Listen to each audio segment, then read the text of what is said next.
Now, as mass hunger spreads through Gaza, negotiations on a ceasefire are in trouble.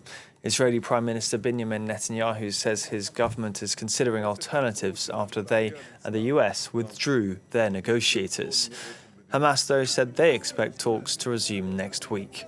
On Friday, UN Secretary-General Antonio Guterres railed against the indifference of the international community towards the suffering of Gazans. And earlier, Noga Tarnopolsky reported for us that some airdrops of aid announced by Israel on Friday had begun. Airdrops are an appealing option for a desperate situation like this one because they feel so immediate and so dramatic, and you get images of, airplanes opening their bellies and dropping these mounds of food. But in fact, it really isn't a very effective method for real food distribution in a population that is in such trouble like the one in Gaza. But the UAE, the United Arab Emirates, and Jordan have started airdrops that began already yesterday, to the best of my knowledge. Plus, Israel did something it had said it would never do under this government, which is it opened all of the land crossings into Gaza for aid. Apparently, it's going to facilitate the entrance of aid trucks by any number of countries.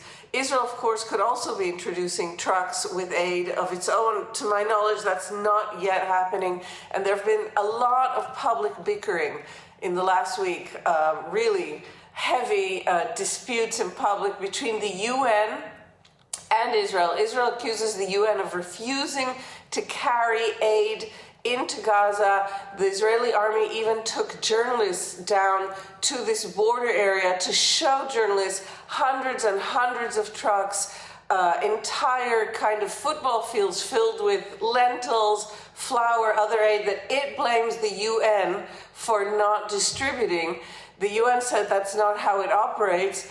And also has logistical problems, but principally Israel has prohibited the UN from operating there. So it's unclear what exactly the Israelis are planning, but I think there is now, even among the top rank of Israeli politicians, a tacit acknowledgement that its efforts to establish this murky scheme called the Gaza Humanitarian Foundation have utterly failed and simply have brought misery to the Gazan population.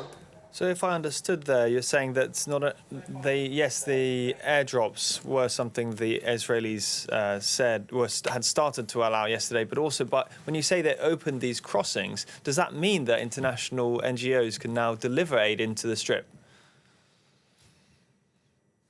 I'm not sure. It might, Peter. My understanding for when I heard about this late yesterday is that other countries were going to be able to deliver food. So maybe, for example, the World Food Program inside Gaza, or the Chef Jose Andres' World Kitchen, that they would be able to distribute, but that other nations were actually making the donations. It's some combination of NGOs and other countries. But at the moment, we've just been told this is happening. I have yet to see any images of those border crossings really opening and trucks streaming through.